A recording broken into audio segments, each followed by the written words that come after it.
Worm Heist. Once upon a time, in a lush green forest, there lived a clever little bird named Benny and a clumsy but lovable rabbit named Rufus. Benny was a bright blue jay, known for his fearless flying and quick thinking. Rufus, on the other hand, was a fluffy white rabbit with a big heart but the grace of a wobbling jelly. One sunny afternoon, as Benny flitted from tree to tree, he saw something tantalizingly wriggling in the ground. "Worms, my favorite snack," he chirped excitedly.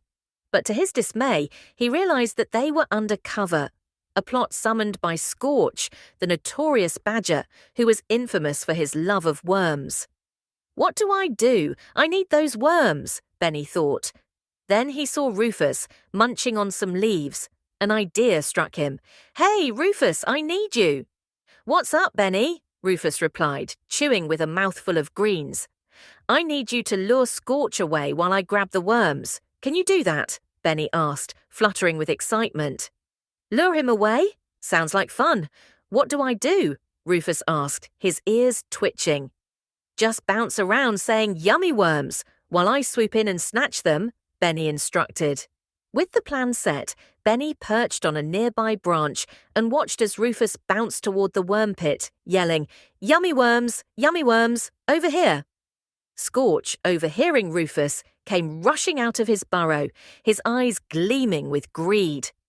Rufus, thinking he was doing great, began hopping even more vigorously, flapping his front paws to make it look like he was showing the way.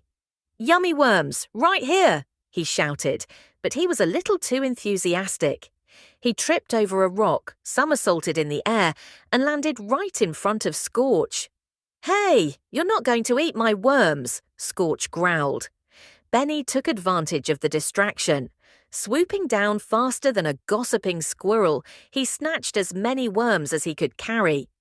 "Thanks, Rufus," Benny chirped as he flew back to the tree.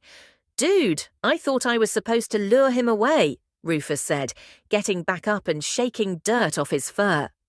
"Well, you definitely lured him all right," Benny laughed. Just then, Scorch turned back to see Benny flying away with his prized worms. "Oh, no, you don't," he shouted, tumbling after the little bird. Rufus, still feeling a bit dazed, exclaimed, "Quick, Benny! Take the shortcut through the hedge." Benny, flapping hard, flew just above the hedge while behind him, Scorch was trying to wriggle through but got stuck in the branches. "Help! I'm trapped!" he cried, his little legs wiggling helplessly. Rufus hopped next to Benny, laughing uncontrollably. "Guess you'll have to start a worm diet, Scorch," he called. With the worms safely in his beak and a triumphant bound in his hop, Benny and Rufus shared a great feast of delicious worms, celebrating their clever survival strategy with laughter, friendship, and a little bit of chaos.